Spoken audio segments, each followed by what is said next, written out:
obviously Trump is doing his own Pacific pivot. Long-term tendencies that Trump is not breaking with. Like, I've always said this, that Trump came in wanting to do what Obama wanted to do, but more effectively. Right? So pivot to Asia, that's Obama. Right. And he just thought, well, this Trans-Pacific Partnership deal is a bad deal for the U.S., but that doesn't mean he didn't want something very similar. He just wanted it on better terms.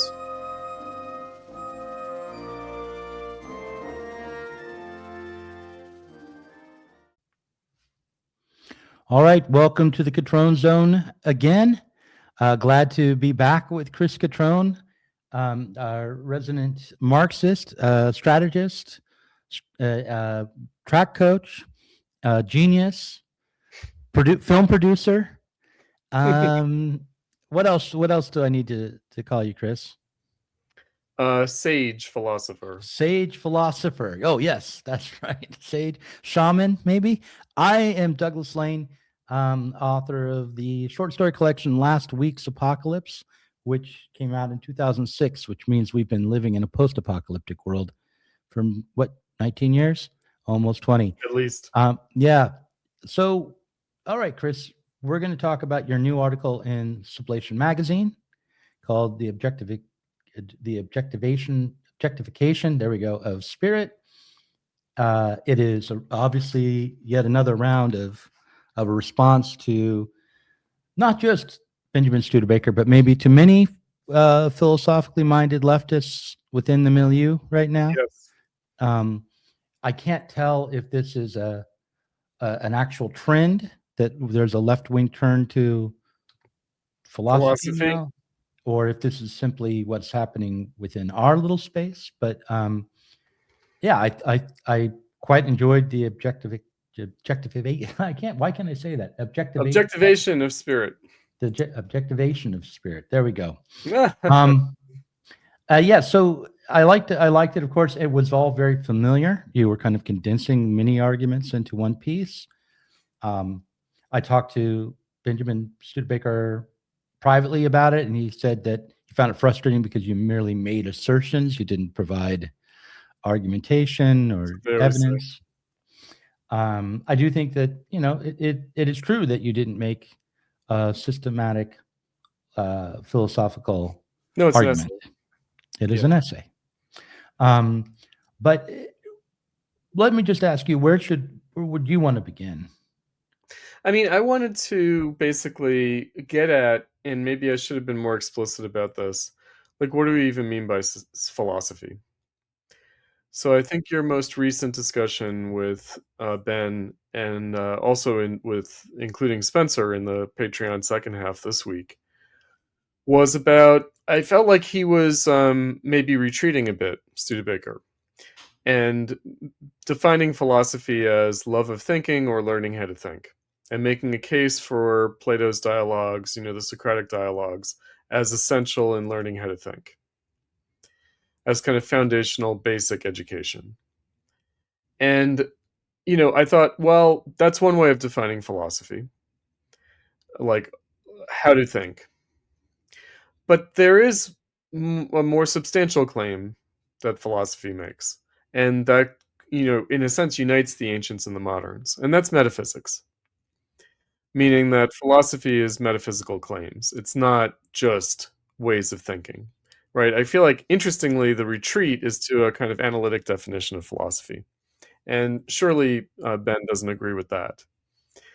That what philosophy is like a kind of the logic of thinking, logic of argumentation. But he was retreating to that. And I thought that was, and I had written my article before you guys had this discussion. And so I know that, he is interested in Plato at more of an ontological, metaphysical level. But I feel like he was sort of retreating from that and maybe hiding that, because he thought that would be more controversial. Now, Kant and Hegel, and even Marx, and this is going to be controversial, are willing to engage philosophy as making metaphysical claims and maybe even ontological claims. So I think that the conversation that you had with Ben, he objected to Hegel starting with being in the science of logic. And Spencer pointed out to me, we were just talking about this, that in fact Hegel doesn't start with being, he starts with non-being. And that's a huge difference. In the science of logic, I've read that beginning so many times, I'm almost certain that he begins with being. But it's also the non-being of being, meaning it's A equals A not equals A, right? Well, So what he begins with being, and then almost immediately, immediately, right? but that's He important. says, if you consider being, with no differentiation, universal being, what you'll discover is that it is identical to non-being. Right. That's the first. That's right. It's the very first move. And the reason for that, and that's why I say that he starts with non-being, because he is, and again, I think Studebaker does say this explicitly, becoming, right? That he's a little bit miffed about becoming being the central category. And so because it's the non-identity, it's being's non-self identity. I mean, Robert Pippin, we have a short piece that we use in Platypus, where it's the short history of non-being. That's the name of the Robert Pippin piece, published in Critical Inquiry. How to say what isn't without saying nothing. And that's straight from Hegel, meaning, how do we describe what could be and should be, but is not? And so for those familiar with Kant, it's the is-ought problem. So metaphysics is about grasping that. And, the way Kant and Hegel understand this is that philosophy has always been concerned about this, but was unaware that this is what it was concerned with until now. And so that's freedom, meaning becoming, change, transformation, how we bring into being what was not there before. Right? So, and that's and that metaphysics therefore is about our subjectivity and our practical subjectivity, not just our theoretical subjectivity. That it's the transformation of what is, that we do, that doesn't just happen, and that is not the activity of nature or the gods, but is our own responsibility. And that doesn't mean that nothing changes according to nature or maybe even the gods, but it does mean that there's something that changes that's our doing. And how do we think about that? Right? And that's what the substance of philosophy is. That's what philosophy is really thinking about. Second nature is what changes due to what we Yep. do, and given we are situated in the universe such that we cannot apprehend anything but through our second nature, that changes everything. Changes everything, right? It affects epistemology, of course. Ways that I talk about it in the essay is, we're not moving from error to truth or from falsehood to truth. We're moving through successive truth. Mm-hmm. So the issue is not whether or not it's true, it's how it's true. Meaning, if the ancients had an understanding, it's not whether or not it's true. From our standpoint, it will appear to be not true. So I think you and Ben talked about the seals being generated from the muck and how it's clearly false by Aristotle. Well, but how was it true for Aristotle? In other words, he's not just making like a logical error. Like that's not what's responsible for Aristotle's conception. Right, so that's the difficulty. And the reason that that's important is that we should not take our own truths for granted. We should understand that in the future people will look back and think that we're like Aristotle, imagining that the seals emerge from the muck. Right? Everything that we think is absolutely true. Physics, science, everything. In the future, people will be like, "Oh, that was quaint," what people back then thought. And Kant and Hegel think that, we're not thinking about the world or things in themselves. We're thinking about ourselves. And so that's it. It's not about, philosophy is not expressing the truth of the nature of the world. It's expressing the truth of our relation to the world. And that's, that's the Copernican turn. It's a Copernican turn, according to Kant. And it's a big one. And it begins philosophy. Like, there is a claim that before this is not philosophy, actually. Before Kant, there's not philosophy. And so I think the thing that Ben has keyed into is when I say that, when I say cards on the table, I consider ancient philosophers to be tribal mystics. What else would they be? But also, that is not invalidating them. That's validating them, meaning that's their truth. And that's how we should understand it. We should understand it as, that they are intuiting something. But what are they intuiting? They're not intuiting the nature of the universe. They're intuiting their own nature. They're intuiting their own subjectivity. The rational kernel within the mystical shell. Marx didn't come up with that first. Like, that's Kant and Hegel. They want to know what the rational kernel in the mystical shell is. Mm-hmm. Oui. Well, there's an interesting objection to the way that you wrote this. The fact that you wrote it as an essay rather than as a philosophical paper would be a kind I'm of not even sure what objection. that would mean. Would that mean according to an analytic criterion? Well, I think even in ancient philosophy, there are clear moments where You mean you philosophical proceed? Arguments are made, and you come to you examine your definitions or your Competing positions. conceptions, and you are critical of them. And and there's just you didn't have to do it. Descartes didn't write it in an analytic tradition, but he wrote a series of arguments and. Oh, well, he certainly did philosophy. I'm not doing philosophy here. Right, exactly. I'm not doing philosophy. Right, you're not doing philosophy. So that's what I'm talking about. Is that you're describing it, you're analyzing it from outside of it, and there would be those who would say, who would privilege philosophy, would say, okay, if you really want to demonstrate this, you'd have to make this an argument as a philosophical argument. However, that would be impossible. Well, no, I mean, in a sense, you could just read Kant, right? I mean, yeah, in I was going to say, yeah. I mean, you right.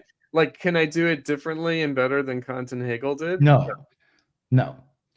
Right. You couldn't do it differently and better than Kant and Hegel did, but you could just read Kant or Hegel. And then what really happens, it doesn't happen quite often enough, maybe because there are other traditions that are so dominant, like the analytic tradition, but is when within, let's say, the realm of Marxism, Hegelian Marxism, someone might come along and challenge the philosophical foundation of the Hegelian Marxism from a Platonic position, and they may do so through writing a philosophical refutation. Yeah, I'm not aware of that being done, really. Like, in other words, I was just thinking, did Marx ever make any such argument? No, not even Engels, who wrote more in philosophy. They never did that. No, but Kant and Hegel kind of did do that. They did. Kind of thing.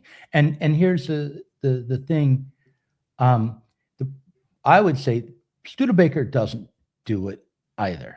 When at least in conversation, and I think in what I've read, writing, Studebaker speaks to the motivations of people. He argues for motivation rather than strictly constraining himself to philosophical argumentation. He does it sort of reflexively. So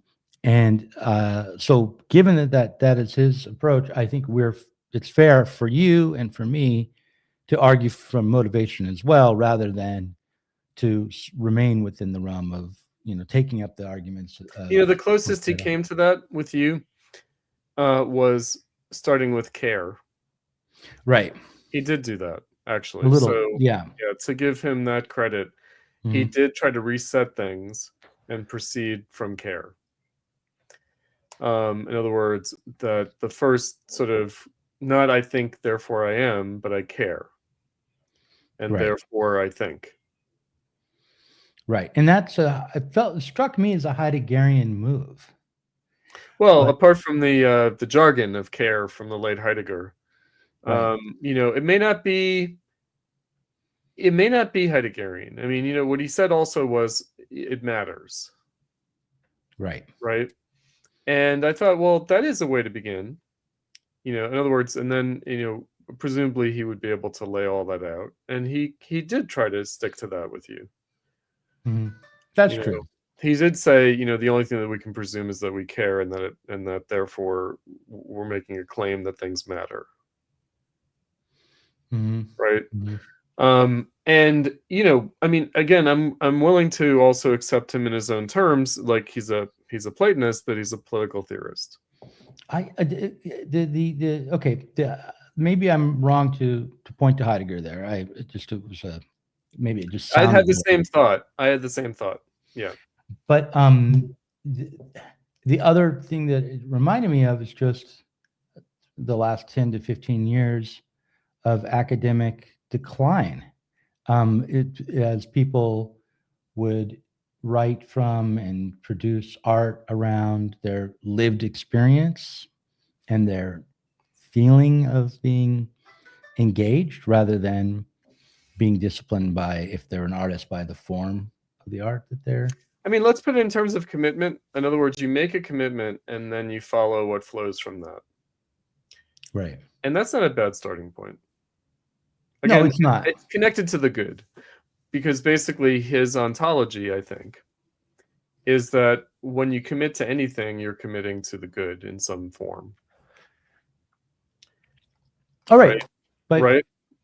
I don't know. That gets to the Heidegger again, because we're thrown into a social world not of our own making, and our task is to make a commitment within those coordinates and discipline ourselves as living beings in the face of death, not to try to understand or use technique to take apart things, Right.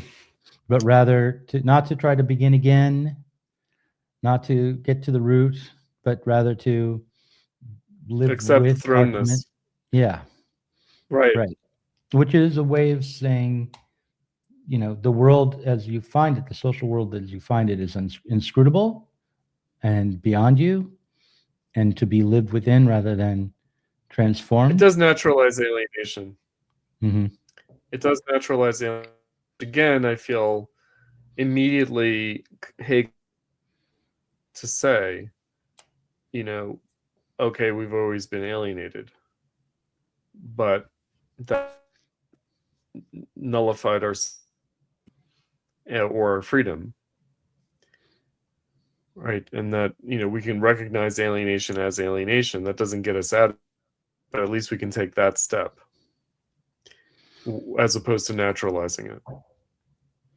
Whether it's the monkey or whatever it is, right? So let me just point of my article was not to do some takedown of Studebaker, because of course him pretty far into it, but I was responding to a piece that he wrote on doctrines, lenses, and traditions, and basically he was kind of fed up with, was accusing me of being dogmatic. And I kind of feel like, okay, I'm a Marxist, and so I guess immediately one is subject to the accusation of dogmatism. And my response to that, as to everything, especially around Marxism, is to admit everything and concede nothing. Meaning, I admit everything. I admit Marxism's become a dogma. I admit it's become mystified. It's become scripture. I admit this. I was just teaching Foucault recently, and he's like, with the power knowledge discourse stuff, and he's like, there are these two master discourses, Freud and Marx. And, once you enter into them, then you're under them, and you can never get. And the fact that they claim to be liberating is precisely the pernicious part. Mm-hmm. Right? And I'm just like, okay, guilty as charged. You know, like I just, you know, this is to me, you know, I just feel like, okay, you know, so it's capitalism, you know, meaning like you are part of power knowledge discourse and you're under discipline and it's a master discourse, and master discourse of Marx or Freud, or you can have the master discourse of capitalism, you know, and so I choose. You know, and also I'm, you know, 55 years old, and you know, I'm an old dog. I'm not going to be taught new tricks. I'm a Marxist, and so I'm not interested in justifying my Marxism. I'm only interested in, is it of use to anyone in any way? Mm-hmm. Mm-hmm. That's what I'm interested in. In other words, I have something to offer children. Take it or leave it. Mm-hmm. It's what I got, Right. right? I think it's something, but ultimately it's not going to be up to me whether it's something. I'm too old for that. Hmm. There's not going to be a socialist revolution that I'm going to be directing. Not Hmm. that I'm sure I ever wanted to be in that position, but certainly not. You know, I've outlived Lenin and Rosa Luxemburg. I've outlived Walter Benjamin. You know, um, Yeah. you know, it's just not. It's not. I knew that when Platypus started when I was 35 years old. I knew I'm not doing this to lead the revolution. Did you know that you weren't going to lead the revolution, or there wouldn't be a revolution in your lifetime when you were 19 or 20? Yes, in fact, I did. Mm-hmm. In fact, I did. Mm-hmm. Right? Because right? Like back then, I mean, I talked to my friend Richard Rubin, who I've also had this kind of philosophy debate with for Mm-hmm. years and years, you know, not only Jensen Souther, but Richard Rubin.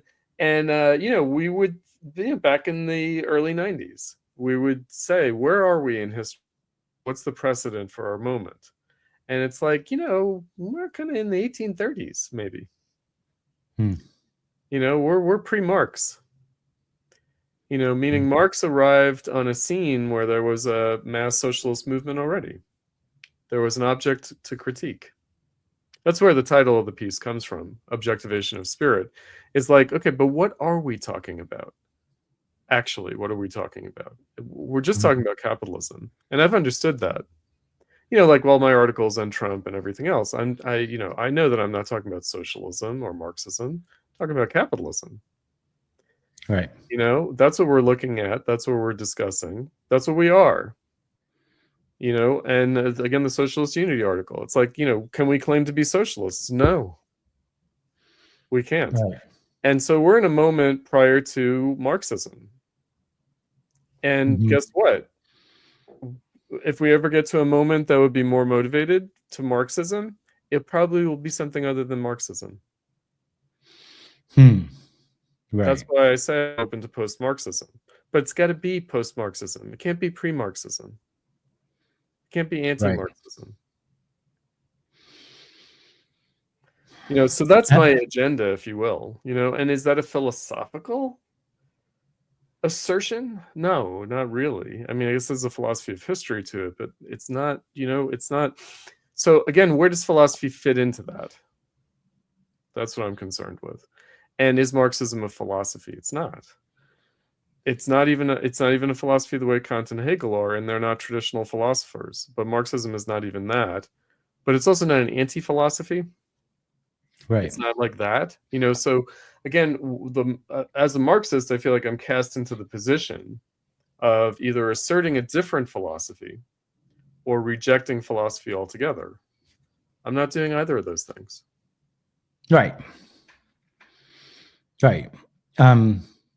When I read Kant, I didn't read Hegel as an undergraduate. When I read Kant as an undergraduate, I could tell that he was writing differently than other philosophers, but every philosopher from different periods wrote differently. Differently, yeah. Spinoza wrote like a lawyer, you know. Uh-huh. Plato wrote like a playwright. Mhm. You know, so You know, I was listening to Socrate, which is an opera by Eric Satie, oh yeah, which has the Phaedrus and the Phaedo, mm-hmm. right? And you know, it's in three parts. And I was just before I got on with you, I was listening to the last part, the Phaedo, you know, which is about like his death. And the title of the piece, of that section of the piece, is "The Death of Socrates."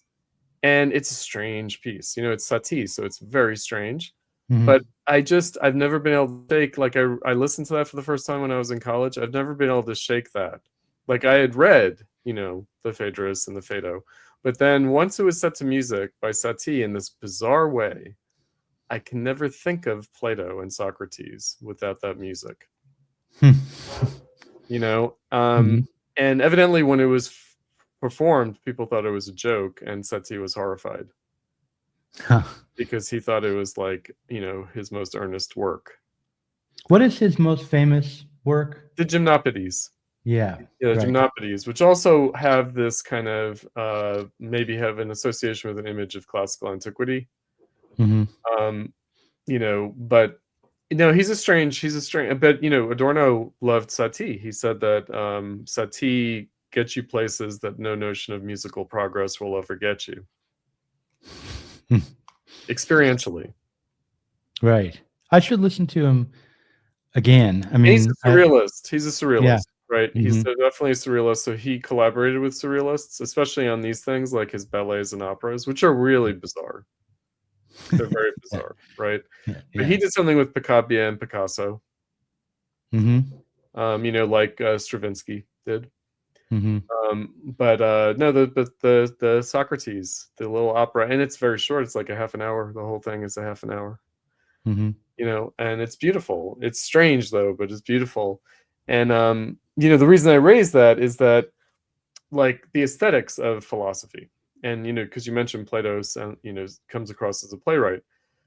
Okay, because it's an argument that I had with Jensen Souther. So I'll just say this.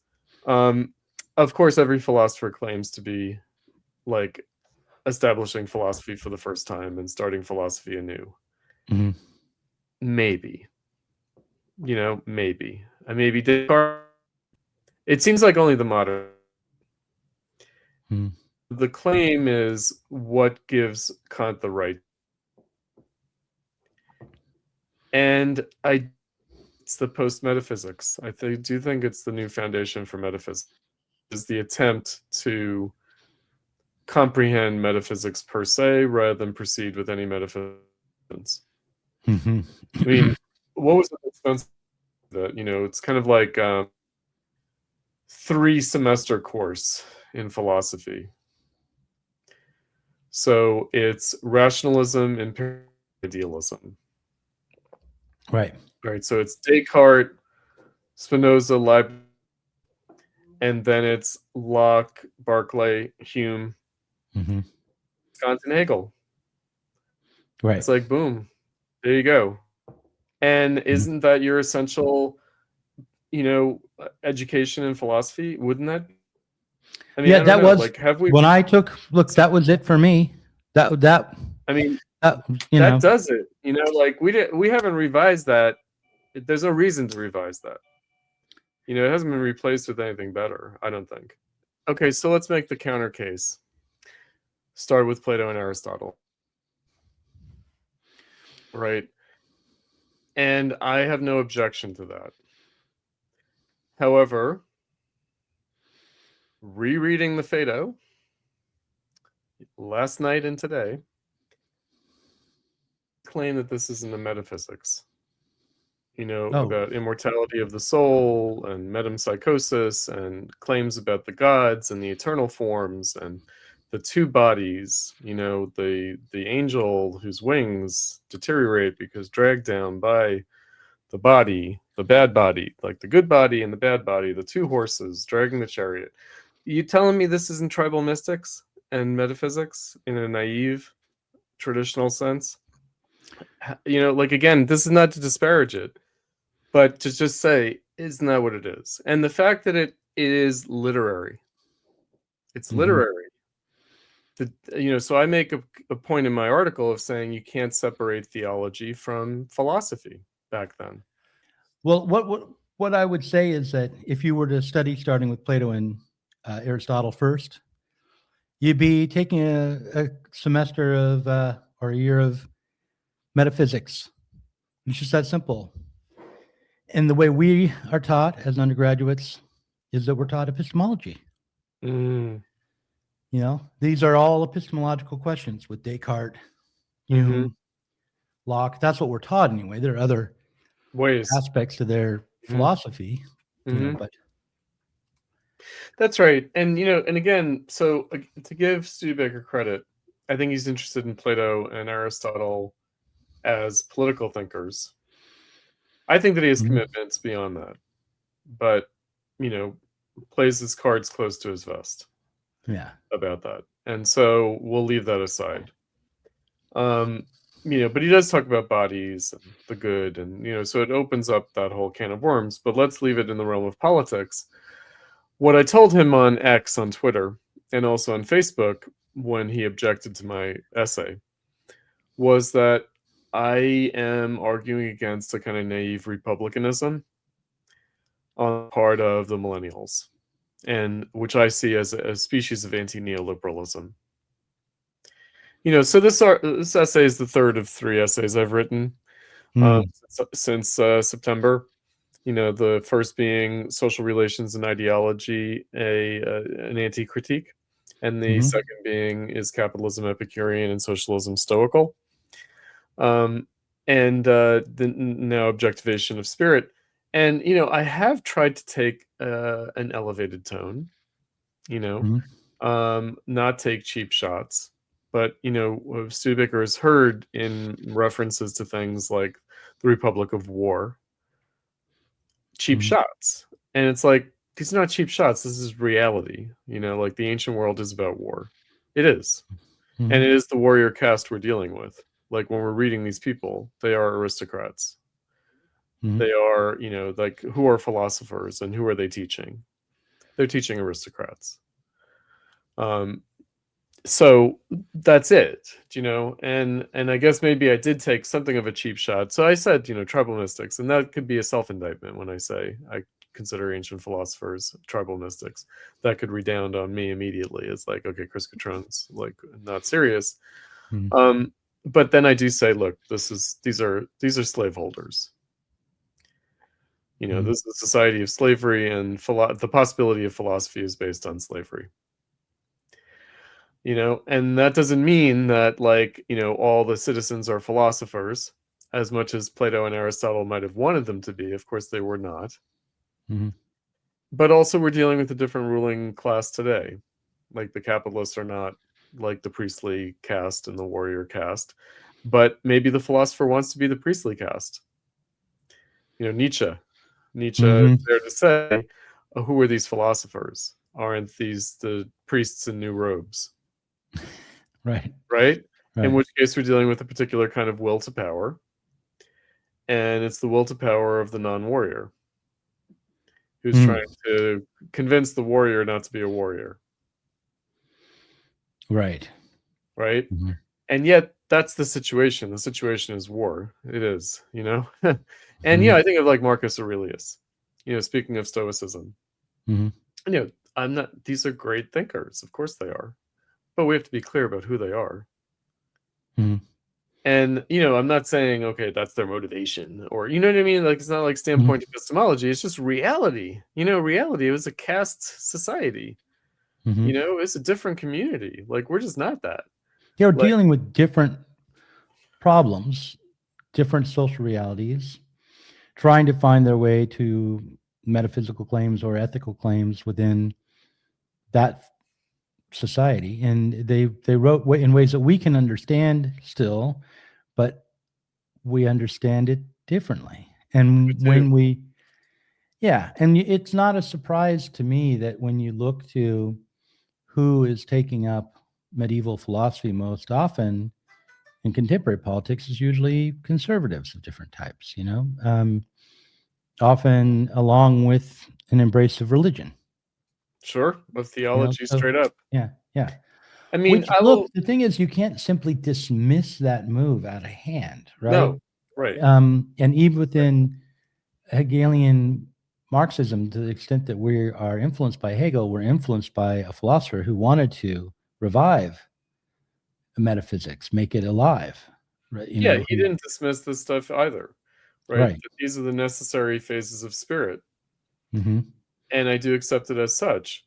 Now, in other words, these are forms of freedom. So it's not just like unfreedom and freedom, but Right. but from our standpoint, we have to regard this previous forms of life, these things, as unfree in comparison to ours, Right. I guess. And I don't know what that comparison amounts to. Maybe we're free in a different way than they were, and maybe Hmm. it's to our detriment, but nonetheless, it is our actual condition. And what I want to say about thinking about again the substance of philosophy, Hmm. that the substance of philosophy went from being about the good to being about freedom. That is the Kantian turn. That's the Rousseauian turn. Right. Well, look, I want to talk about the Spencer Leonard conversation that I Hmm. had yesterday, Hmm. or Monday. Hmm. It is not coincidental that the turn towards medieval philosophy and philosophical politics altogether would come along with a concern about and the noticing of the crisis in education. Hmm. And I think there's a tendency to overemphasize the current crisis in education, which has been made into such fruitful political propaganda and has For the right. been right for the right and has been broadcast through the internet for over a decade now. We've been seeing examples of the failure of university education, or The outlining. fraudulence of the credentialed class Right, and the pandemic, of course, exposed us. exposed it very in a deep way.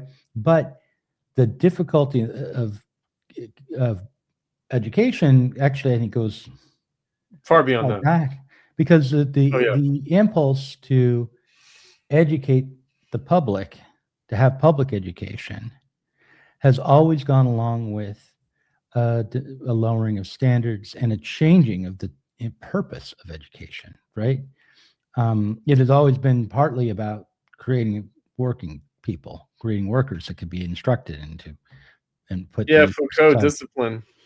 Right. Yeah. Yeah. Right. But I mean, it's just they early educational theorists would say it outright that They that would. was the purpose, and we are only shocked by that because to the degree that we want education to be liberating, and we embrace our notion of freedom, and but we can't address this problem on the level of education, and Definitely and not. right, the philosophy department in particular has this problem that it was a lot of what's taught was aimed at an elite class, and is and even now only a few students are going to be of the type to pick it up and be sensitive to it, right? And it has so little use commercially now. Well, it has use for sophistry, meaning legal arguments. Yeah, okay, it can be used but look, my cousin just visited me. He's a very accomplished attorney, in his 60s, about to retire, environmental lawyer. Worked in Kazakhstan for a while. Has been with major corporations. He didn't know who Kant was, okay, at all. He said, "Oh, I think I've heard of him." You know, and he went to. He's got his law degree from a good school. I don't remember which one, but he didn't go to he didn't get his diploma in the mail. Could be Huh? subsoft, meaning it could be that to get a lawyer's education, you even need to be taught logic. In other words, you only need to be taught this sliver of logic, namely legal arguments.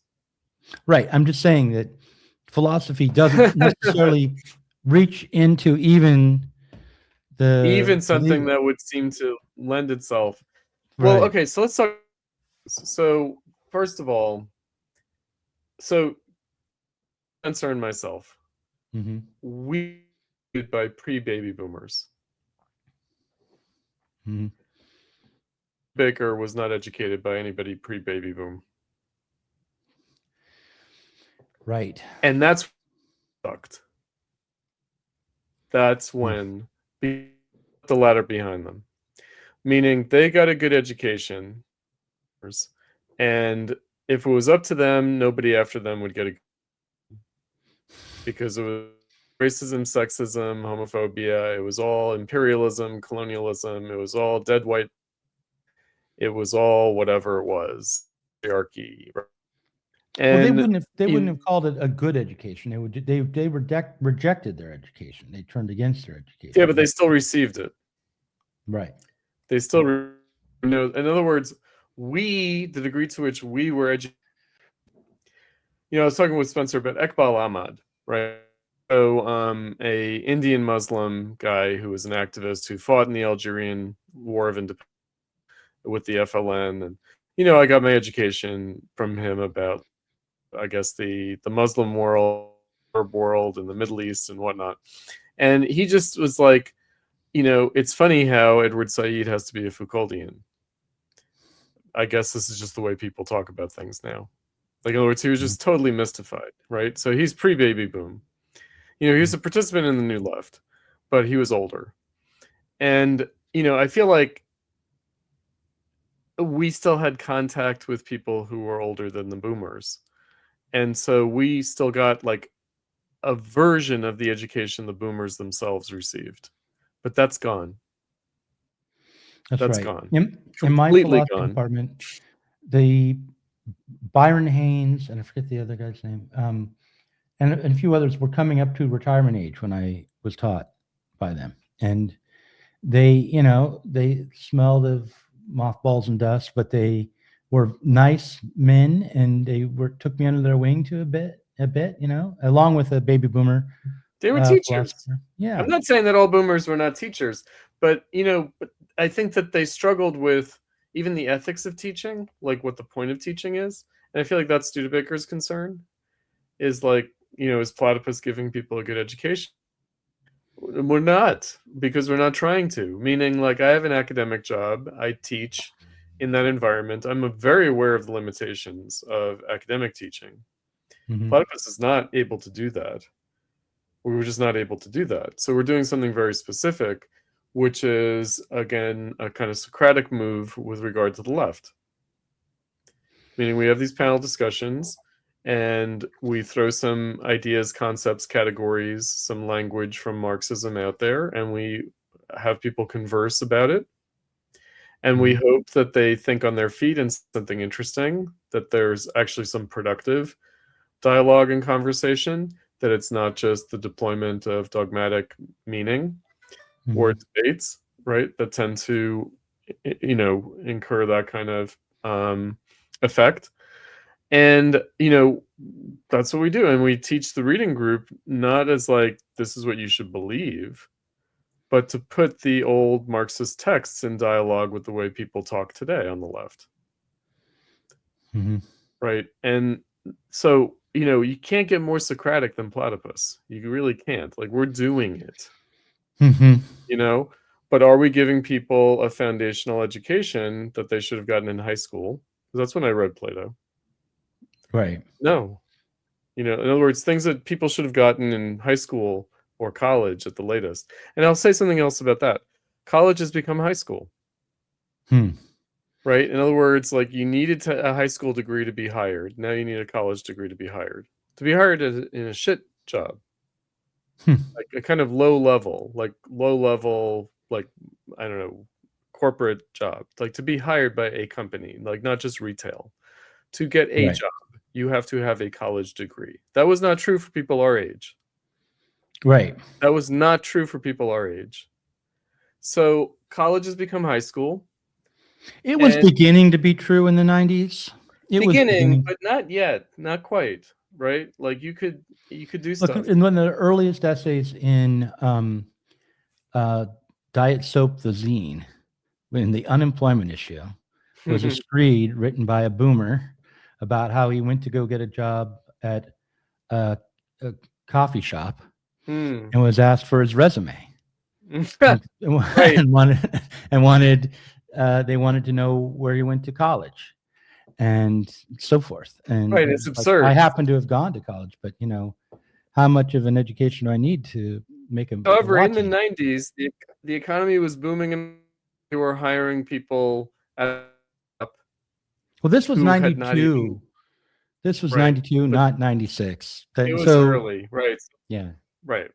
By Mhm. 96, they didn't even have a high school diploma. Right. For a bit.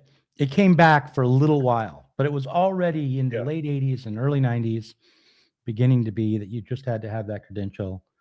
I will Although, also look, say I this got I about got a job at Comcast in 2007 where I had a college degree and therefore didn't have to take the aptitude test before I was hired. they were hiring without. Mhm. So, Right, they were hiring people without. But let me say mm. this. So, when Obama was president, before a lot of our listeners were born. No. God, Oh, it no, feels not like really. it. I don't think so. It feels like it. It But feels yeah. like it though sometimes, Doug, right? Um, but and he gave a speech in which it was probably State of the Union speech or something. And he was like, the best like anti-poverty measure is a good education. And I involuntarily stood out of my couch and I said, what is this Gilded Age bullshit? Right. Do you know, like, what is this neoliberal claptrap? And, because I understood that an education is not, first of all, it's not available to everyone. And second of all, it's not an anti-poverty measure. And what the fuck are we even talking about? Right. But education. So education is the answer to everything. It's not, and so it's just like, what are we even talking about as far as like, okay, you need to learn how to think and you need philosophy to learn how to think. Mhm. And you need an education. Mhm. And I feel like, no, this is not true. And this goes against the entire bourgeois ethos, by the way. It goes like Adam Smith will tell you. Mhm. You go to university, you learn useless theology and metaphysics. Mhm. And it's better to get a technical education because it's about the real world, and the real world will educate you much more than dusty books in a medieval institution. Right. Now, what Studebaker says is, wait, the medieval institution wasn't that bad in comparison to what we have now. No, it was bad. It was bad. It was bad for a long time. That medieval institution was bad, right? It was By not. our standards, yeah. Well, it just wasn't teaching people philosophy. Like the aristocracy of Europe was Mm. not philosophically educated. Like, Okay, yeah. no way, right? The priesthood was not educated in Plato and Aristotle. Right. Maybe some bishops and cardinals and the popes, I guess, were, right? Mhm. But beyond that, no. Like your priest, no, they were not. Like, I don't know where this comes from. Like maybe in the 19th century, but that's because like it's like, so what are we even talking about in terms of education? And then Studebaker will talk about, it used to be that 20% of the population was educated, now it's 40%. And I feel like, no, it used to be that 40% got a high school degree and now they have a college degree. Like, like I Right. feel like that's what we're talking about. And so again, that is one of my suspicions with him, is elite theory. And he Mhm. talks about it, the falling elites and the rump elite. And who's the audience? It's the audience is the rump, really the falling elite. Mhm.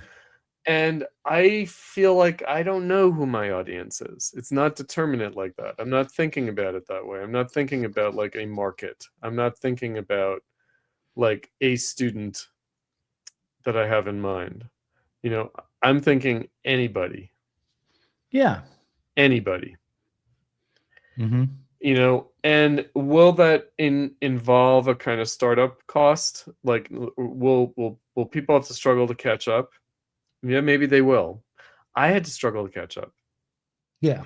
Working class kid, first in my family to go to college. I had to catch up. Mhm. And I learned a lot though. I had to do it. Right. And I didn't have a bad high school education. I did not. It was a good high school education. It's Long Island. Right. I had high school teachers who had PhDs.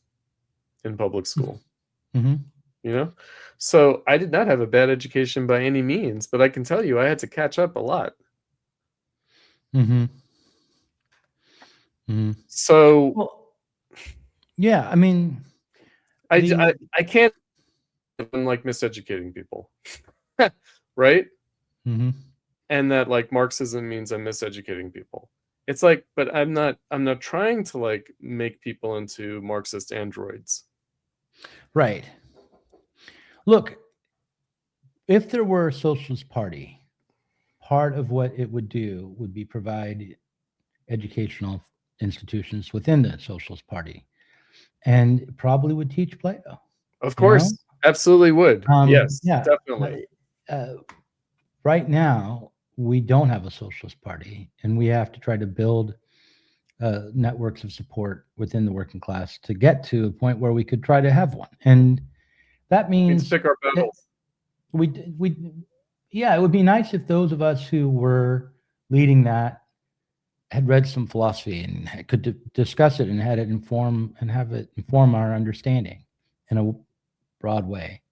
If we could just produce well-educated dilettantes in that arena, that'd be probably good enough. Really, It would be good enough for the purposes. I mean, I say that in the essay, and I'm sure that annoys him too. That it's like, sorry, the only virtues we need are those that would serve a socialist movement. Right. And I mean that's harsh, but here we are.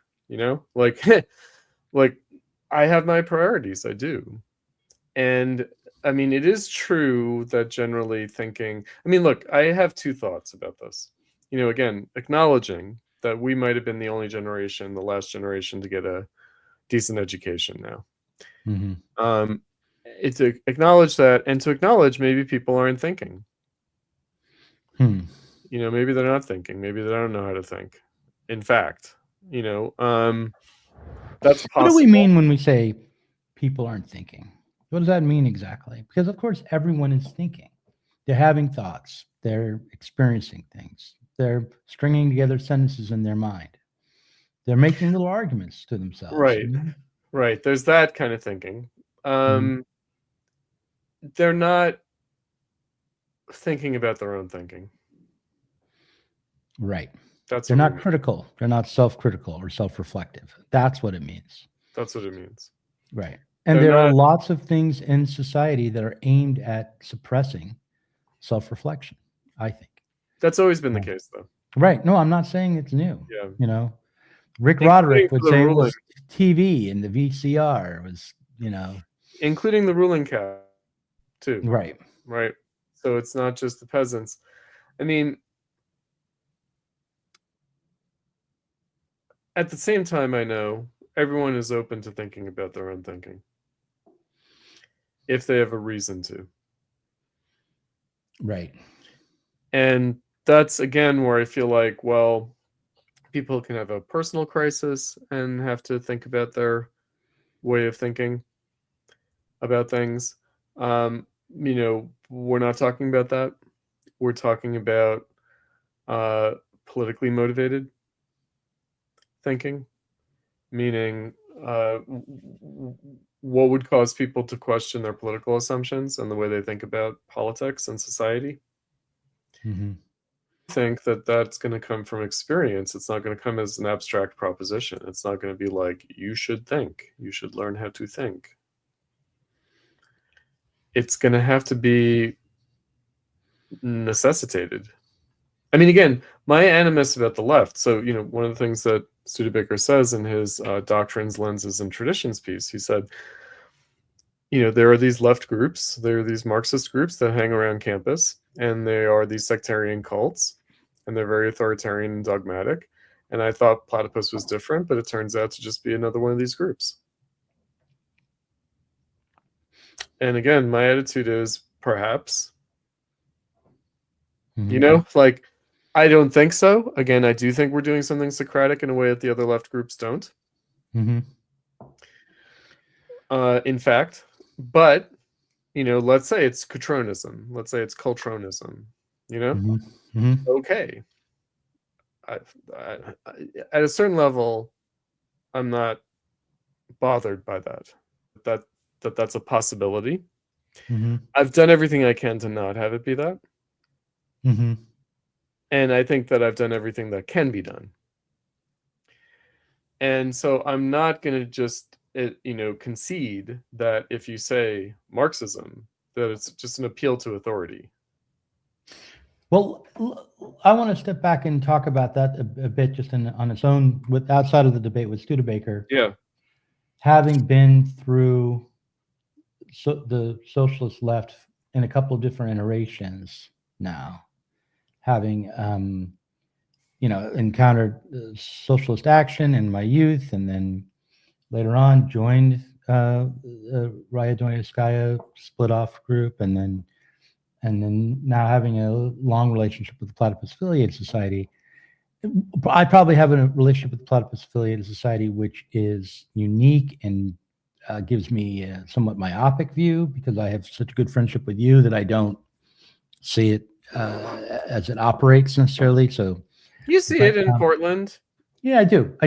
You see No, how I it do see it in operates. Portland. Yeah. Well, look, okay, I'll get to that last.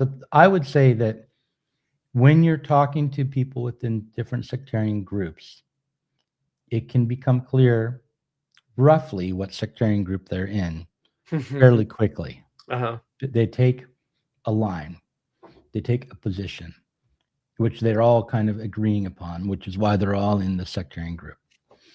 And often enough, you can even tell, if that sectarian group has a charismatic leader, they all sort of sound like him. I tried to sound like Andrew Kleinman when I was in the Marxist Humanist Initiative, or at least to approximate his arguments as best I could as I understood them, right? And the same is true around Jeff Mackler and Socialist Action. People sounded like him. But the other thing is that all of these groups actually sound alike to a true outsider, because they're all the left. They all have the problems of the left. And if you want to talk about what Platypus is like, going to a Platypus meeting, it's like going to any other leftist meeting, because of course the people who are participating are from the left almost invariably. There are some exceptions, but once they're in, even then they're generally, yeah. Yep. And so what do you talk about? You talk about, they're obsessed with Palestine, or whatever the latest leftist obsession is, becomes very important in Platypus meetings, even if it's critical. Of course. So, yeah, that what they don't sound like is a philosophy club meeting. What they don't sound like is a church group. They don't have the concerns of a variety of other civil society organizations and institutions, which do, by the way, you go to a train fan club, you're going to be able to tell, that they're train fans, and probably if you're a little close to it, like what coasts they're on and who they read, and it's just, yeah, this people organize around ideas, and they do get shaped by the groups that they join. And I don't know if that's avoidable. I just don't think it is. It's not avoidable. I mean, I knew that there would be certain limitations. I mean, this goes for the campaign for a socialist party too. Mm-hmm. I know that the reason why the left is the way it is it's objectively conditioned to be. Mm-hmm. And so you can't escape that. You can try, but you're not really going to escape it. You can't step out of the conditions. Mm. And so there are two things. One is you can be aware that you have all the liabilities of anyone on the left. You can at least start with some self-awareness about it. But also, you can try to do things like what Plato does, so we don't take a line. We don't have political positions. We are ecumenical. We are open to the entire left. Mm-hmm. Really. And again, that gets us into trouble because people are suspicious of that or something, or that we don't agree with how they cast people in and out of the left. means that somehow we are not the left or hostile to the left. And it's like, wait a second. You know? So we do expose that the emperor has no clothes. We do. And we do have the innocent child saying the emperor has no clothes, and people don't like that. You know, the left is dead. But generally speaking, you know, we've accepted liabilities of being on the left. And the main liability is that the left is miseducating. It is. It is dogmatic. It is miseducating. And we are going to court that danger at the very least and come to it. But we're at least aware that we're not anything political.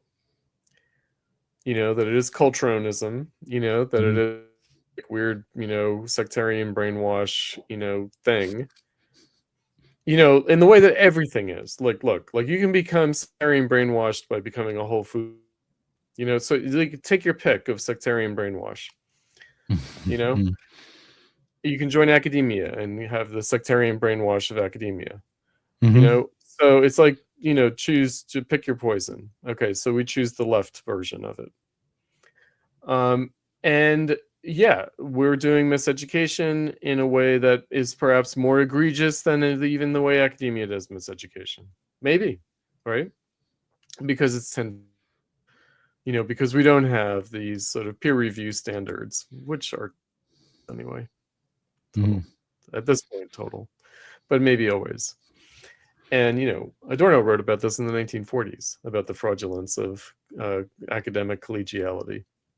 You know, and so I just, again, I knew what the proposition was when my students came to me and said they wanted to do something outside the classroom. And I accepted this is going to be warped, this is going to be problematic, this is going to be limited, this is going to have liabilities. You know, and so that's that can do, you know, and so it's one of these things where it's like, okay, do better. You know, I would say that the refutation of your critics is Aaron Haggard, the new president. You have someone who's running Platypus now who is as competent at it as you were, I think, is wicked smart and developing it. And I say that after having interviewed her and feeling like talking to her, I understood Platypus differently than I did when I talked to you. So they are learning. Yeah. They're learning, but you know, I've also accepted the fact that they're going to have to learn largely on their own. Meaning, you know, I mean, I know this from academic teaching that you can only do so much, and ultimately, it's up to the students. You know, the learning process is on them. You know, I can give them what I've got. I can, you know, create resources and parameters and some guidance. But I can't actually make them learn anything. It really is up to them. I can only get them like, I don't know, 10% of the way. Right. The other... You have to read the textbook or the book. You have to read it. You actually have to read it. You do have to actually read it. And again, that then it comes into the kind of like, you know, again, you have to think about it, and you have to write about it. You have to write about it. So he took issue with that. He's like, well, the problem with Platypus is that they don't write papers. And I was like, well, who's going to grade the papers? You know, like, I mean, fuck, you know. You do write papers. You just publish them in the Platypus Yes, Review. We do. Exactly. We absolutely do. And, you know, but every student in the reading group is not required to write a paper. And it's kind of like, well, but it's an extracurricular reading group. Like, that's, you know, like, they're not getting credit for it. Like, you know, I mean, yes, it is good for them to write. It is, of course. Like, I understand all this. But I also, you know, why do we have members? We have members so we can put on these events, so we can have these Socratic dialogues all around the world, which we do. And does anyone learn from them? I don't know. But yeah, I think people do. But it takes a lot. It takes if you're an outsider, if you're not a member, it takes a while to really encounter these things and learn from them, I think. But I recall one of the first times I listened to a fora, one of these panel discussions, and it was eye-opening. It was, I don't really remember the subject, but it was just like everybody was wrong, and they were wrong. Right. And they were wrong, and they didn't understand one another's positions, and it was just a clusterfuck. But in a way that all these problems that no one could address were highlighted. That at the end, I was like, absolutely. And that's the via negative. Yeah, is like showing all the ways that the left against it. It was like every one of them was dodging something, and usually the same kinds of things, but in a different way, offering a little piece of. Yeah, it was. I mean, we do try to work against the worst of that because them off their talking points, off their. So sometimes the left platypus will just do soapbox speeches, try to make it more of a reflective. Right. What do you actually think? Like, I know what your line is. Think. And I think that we do get that a lot of time. We don't get it all the time, but we get it a lot of the time. And we try to create circumstances that are more likely to bring that out. No, I think you get it a lot of the time. And I think that's what makes it so frustrating to listen to sometimes, is because the way that people are thinking is so blinkered. And you realize that the problems that they're being put forward, that they haven't spent enough time on really thinking about them often enough. Even people who've been in the movement for, even the boomers, decades. Yeah.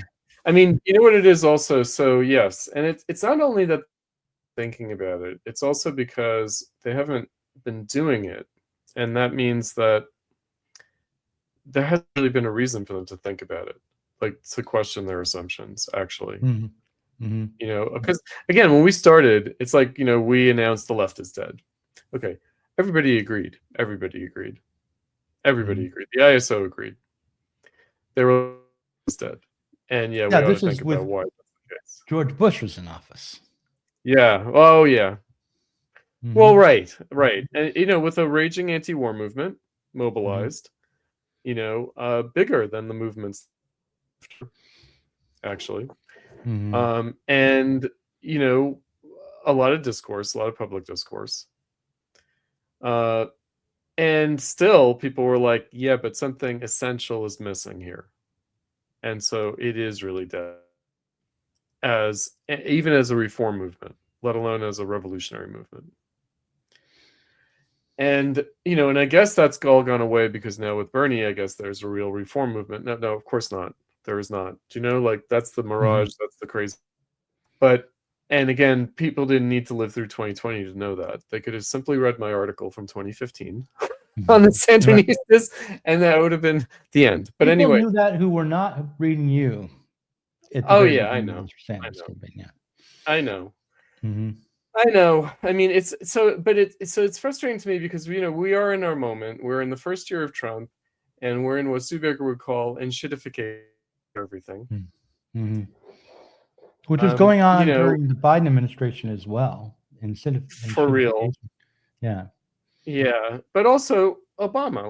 Let's be clear. And Bush, George W. Bush. That term enshittification, the way I know it is talking about the decline of the internet, the decline of social media, and the decline of the discourse. That's right. And like the fact that Google can't really give you a good search anymore. That's right. Absolutely, that's right. You can't find anything. That's right.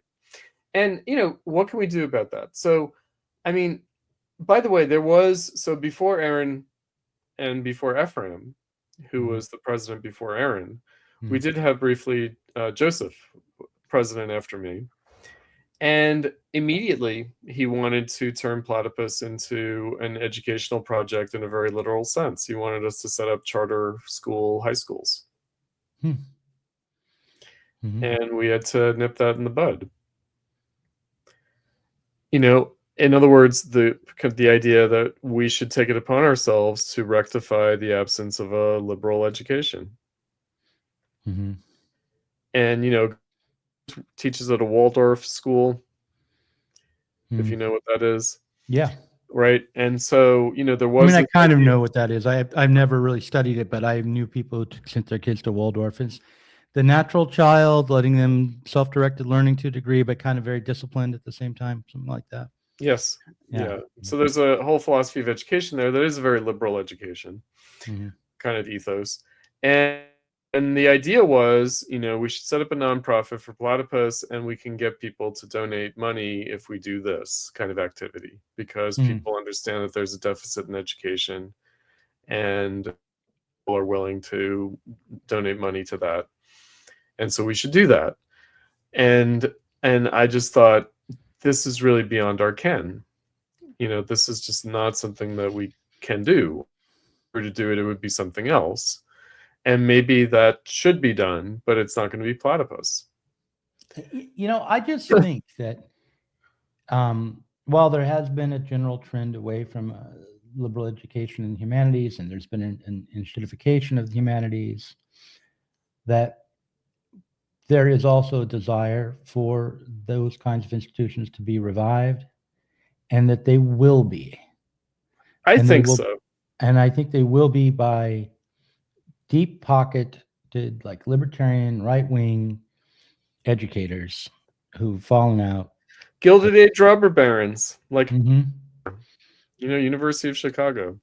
Mm-hmm. And that, you know, the new school was formed, right? I mean, there will be new universities. It, this will revive itself. Bourgeois culture is not just going to die as long as I think capitalism can't really wipe it out. What do you think? I think that it's at least possible. Of course, it will depend on people doing it. So Mm-hmm. it might or might not happen. There is also the question of the existing institutions being in the way. Right.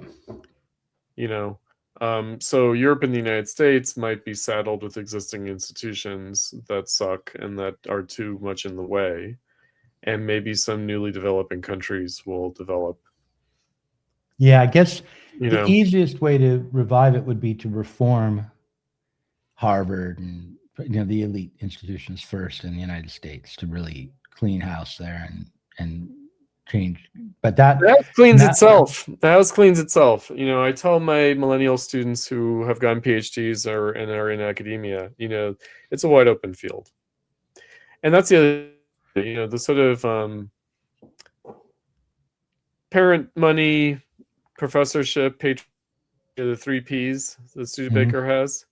mhm, He should just get a job. He should be a professor, of course. Now, of course, you know, there is no justice in this world. And so maybe he won't, but he should. And he should have students, and he should not be relegated to Patreon. right. You know, no way. Like, you know, like he should be a real professor. And, you know, and maybe he'll be a better professor than I've ever been. That's good, you know? Mhm, So again, but that's not platypus. That's not what we're doing, you know. And so and again, other projects have been less clear about the kind of education that they can offer. We've been very clear about what we can and cannot do, and that's with hundreds of members around the world, you know, and a lot of experience. Still, we know what we can and cannot do. So it's not mhm, like, okay, we've done this for 20 years and so now we can move on to do real education. mhm, No. You know, also right, because you know, we've had no money, we need no money. That was another precondition of the whole thing, right. right? Because you know, you mentioned the Dunevskaya-ites. And Mhm. what was their falling out over? Money. Oh, That's why they were kicked out of News and Letters. Money. oh, I Right? didn't. It No one was a ever told me that. struggle, of course, because it's sordid. It was a struggle over the Dunevskaya Foundation money. I They didn't see. want Peter Hudis to control it, so they kicked him out. They kicked him and his friends out. News and Letters. Mhm.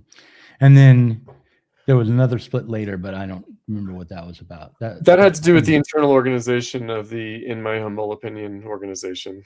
You know, Right. the where Kleiman left. I don't think he was kicked out. I think he left because he wanted to have a democratic centralist organization, and Hudis and Anderson did not. Right. And I just thought, again, like I've done this thing for 20 years, Platypus, and we've had Chris Cutrone presidents for almost 10 years, for 7 or 8 years. And I can say, I've avoided the worst pitfalls. And that's the only claim to success that I can make. Right. Right. And so again, I invite others to do better. And again, like maybe this will be our last note on this portion today. Yeah, that we should end it there. That Platonism, the Socratic, Platypus is doing it. We may not, I may not say it, but we're doing it. Okay. All right. Well, in the second half, we're going to talk about Trump and the national security strategy and get me back involved with the contemporary world. So I look forward to that, Chris. I'll see you in about 10 minutes.